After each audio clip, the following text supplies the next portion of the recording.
Hi everyone, Aaron here for Zollotech, and the iPad Pro is my go-to device when I'm not editing videos. In fact, it probably gets far more use than my iPhone at times, as I use it for everything when not making videos, for things such as researching of video topics and much more. Now that the M5 iPad Pro has been out for about 9 months, and I've used it every single day since then, I thought we could take a look at durability, scratches, the display, battery life, along with iPadOS 27 and much more. Now, the particular specs of this iPad, it's a 13-inch M5 iPad Pro with Wi-Fi and cellular, and it also has 1 terabyte of storage. So if we go into general and iPad storage, you'll see it's the 1 terabyte model, which means it also has 16 gigabytes of RAM. So again, if we go into something such as Geekbench here, it took a moment to open on Geekbench, but you'll see it has 15 gigabytes of RAM. So this is pretty much loaded other than the extra terabyte of storage that you could use with it, but you could use a port for that. When it comes to the design, it's been around for a little while. It's that super thin design you can see here, super thin, thinner than the Apple Pencil Pro that I have attached to it. And you can see one thing that I really like about it is while it's very thin, it's also very durable. So it doesn't really bend or flex at all. It has a spine down the middle underneath for rigidity, and it feels very durable, much more durable than even the previous generation that was a little bit thicker. So Apple has done a great job here. I've had the previous generation when they had this redesign, and I've had zero issues with it as far as durability there. Now, of course, the display is the #1 reason to pick up this iPad. This is the tandem OLED display, so it's very hard to beat. In fact, it's the best display Apple makes currently.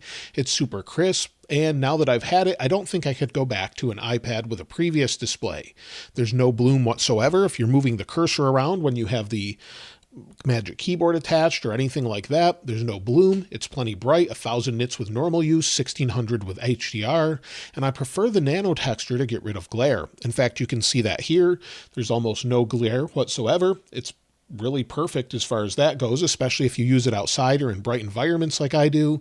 And I find that with the modern nano texture display, there's really no disadvantage for me. In fact, let me show you what it looks like in macro.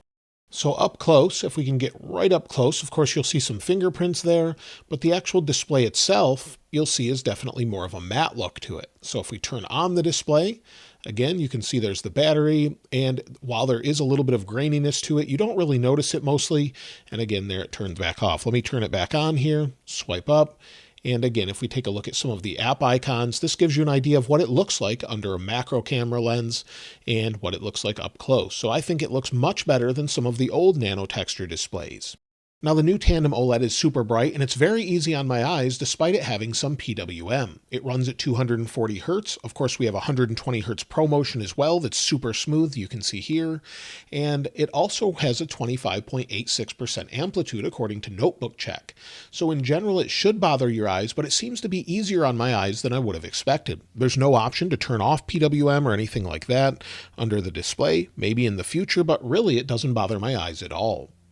Now, if you opt for the standard display on this particular iPad, but you still want a similar look and texture that you like to use the Apple Pencil with for notes or drawing, today's sponsor Paperlike is a great way to protect your display while making it feel like writing on paper, and especially if maybe you don't want to buy an iPad Pro or you want to go for something such as the iPad Air that's a little less expensive but has the same size. Now, I've liked using Paperlike for years. I've used them on other devices, but let's get it applied here and then we'll talk about what it has to offer. And with its new Butterfly application system, it makes applying the screen protector no stressed, dust-free, and very simple. The latest Paperlike is less than 0.095 thin, and it meets Apple's design guidelines and ensures your Apple Pencil remains precise.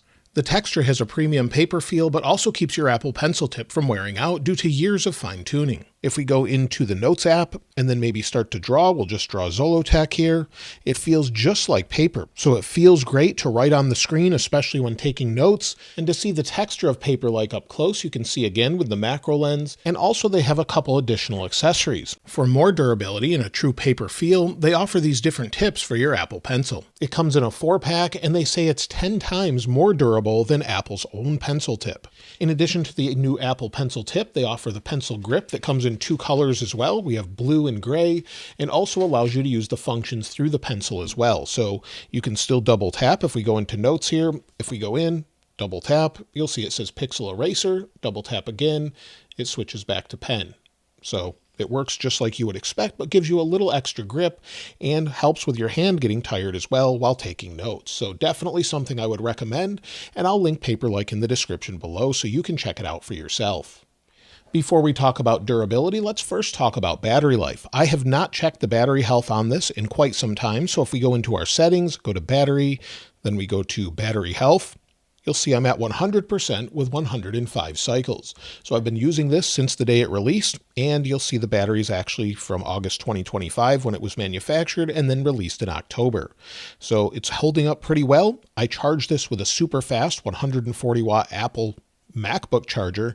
However, it will only charge at its maximum rate typically, but that's usually what I'm charging this with unless I'm on the go. So it's holding up well. As far as overall battery life itself, well, I am running iPadOS 27 betas, and you'll see getting me through the day is definitely a little bit more challenging than it was in the past.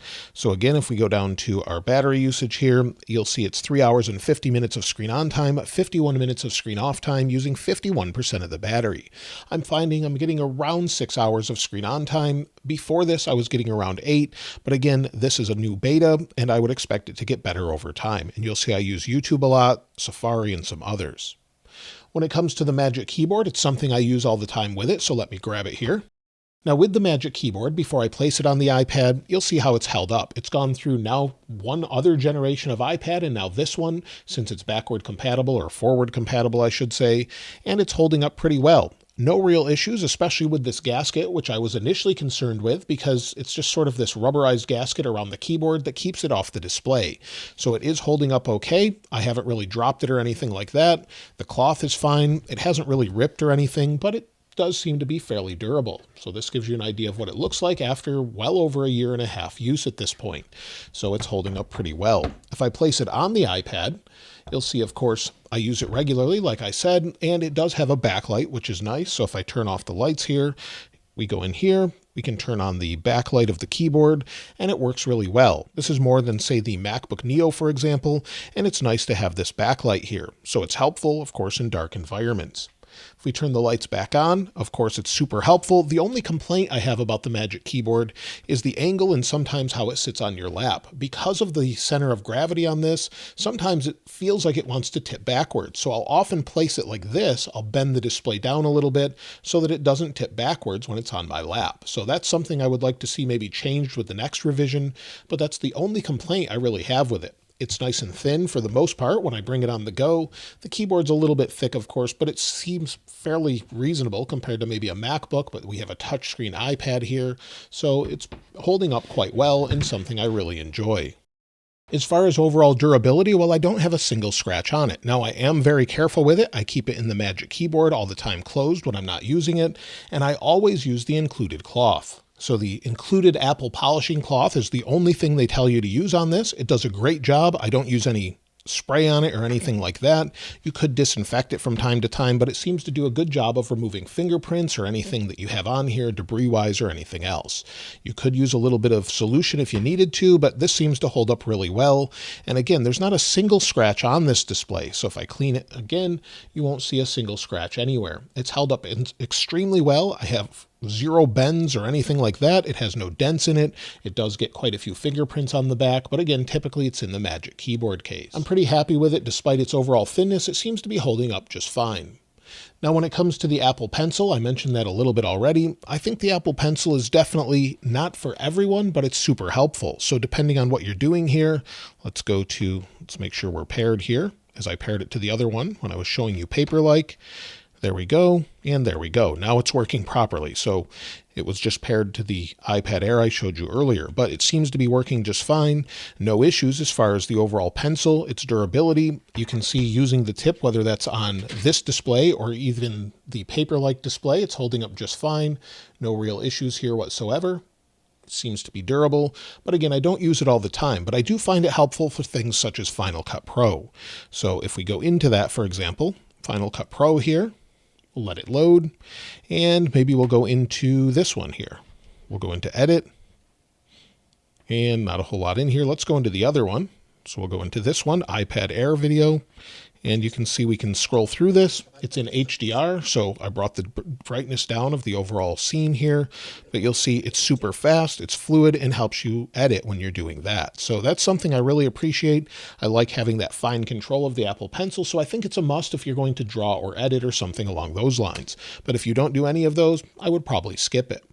When it comes to the overall speed, well, this is where you probably don't need to upgrade. The M4 was plenty fast, and this M5 chipset with 1 terabyte of storage or 16 gigs of RAM is super fast, or 12 gigabytes if you have the lower one. Again, this has iPadOS 27 with Siri. We'll talk more about that in a moment. With cellular, we have a couple different changes here. With the C1X modem, I've had 0 issues where it's 50% faster. You don't really notice it if you come from the previous one. It seems to be fine. So again, if we turn off Wi-Fi here, you'll see that it will connect to cellular, 5G here up in the corner. And I have a couple bars there. So it seems to be fine if we go into Safari, for example. And if we go to Apple, we're now on cellular. Maybe we'll learn more about the iPhone 17. It's loading fine. Of course, it's going to be faster if your home Wi-Fi is faster, and it works fine. I've had no real issues with that. We do have Wi-Fi 7 and Bluetooth 6 this time around, and we also have 120 Hertz external monitor support, so you can use it with the Studio Display XDR, and it works great. So that's one of the advantages this time around. However, I don't use it that way. I use a MacBook with it. When it comes to the cameras, honestly, unless I'm on a FaceTime call, I never use the cameras. The cameras are fine. We do have a LiDAR sensor here, which is nice if you want to maybe 3D scan a room. But honestly, I never use the camera. In fact, I don't even know where the camera is. There we go. So if we spin it around, I can give you an example of what the video looks like. So we'll go into video, spin it around, and it's pretty good. So this is the front-facing camera on the iPad Pro 13-inch M5. It shows you what the camera looks like and also lets you hear the microphones as well. So let me know what you think of it. It's definitely a bit grainy, but the microphones are pretty decent. So that gives you an idea. Again, I don't really use the camera on here. If I'm going to take a photo, I use my iPhone for that or a higher-end camera. As far as the speakers, they sound phenomenal, and if you haven't heard them, there's 4 of them with resonance chambers throughout. So let me show you how loud they go if you just haven't seen or heard that before.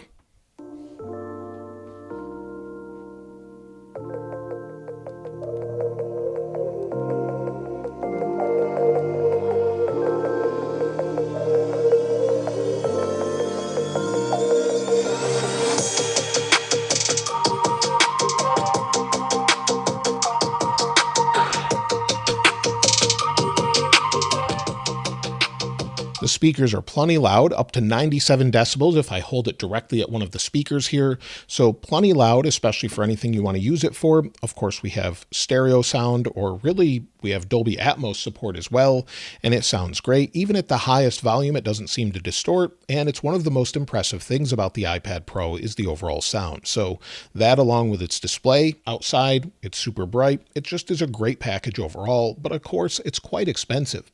But before we talk about whether or not you should pick one up, I wanted to mention the software. We're now on iPadOS 27 with the new Siri AI. So if we pull down from the top here, you'll see this nice little animation. We can go into sort of text to Siri or the replacement for that. And again, bring it here. It's just Apple's always excellent at these animations. So bring it in anywhere. And then of course we have the new Siri AI. When was the iPad Pro M5 released? It looks like a marble there. And there we go. The iPad Pro with the M5 chip was released on October 22nd, 2025. So again, that's going to improve over time. It's getting much, much better. Let's see if it understands what device this is just yet. Of course, it's early on. Which iPad am I using right now? You are using an iPad. To find the exact model. So it knows I'm using an iPad, and that's about as far as it goes. So at this point, that's something that I think it could improve in, but again, I've seen that across all devices. But Siri has gotten a lot better and is very usable. Now, as far as whether or not you should pick one of these up, well, if you have an M4 iPad Pro, it's really hard to justify. I notice almost no difference except for the exception of when I'm exporting video here. If you're exporting video, maybe like this one here, we'll go in, I did an oil change here. This video, if you export it, is definitely nice and fast. And you will see a slight difference there, but it's not a big enough difference. If you're doing AI workloads and you're not using them on a MacBook, this would be a little bit faster.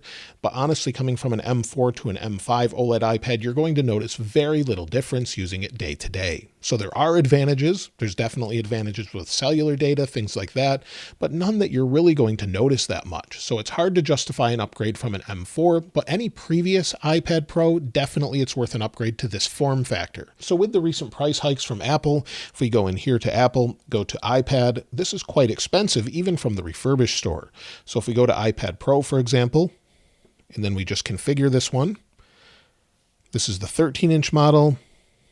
We can pick the current color, then 1 terabyte.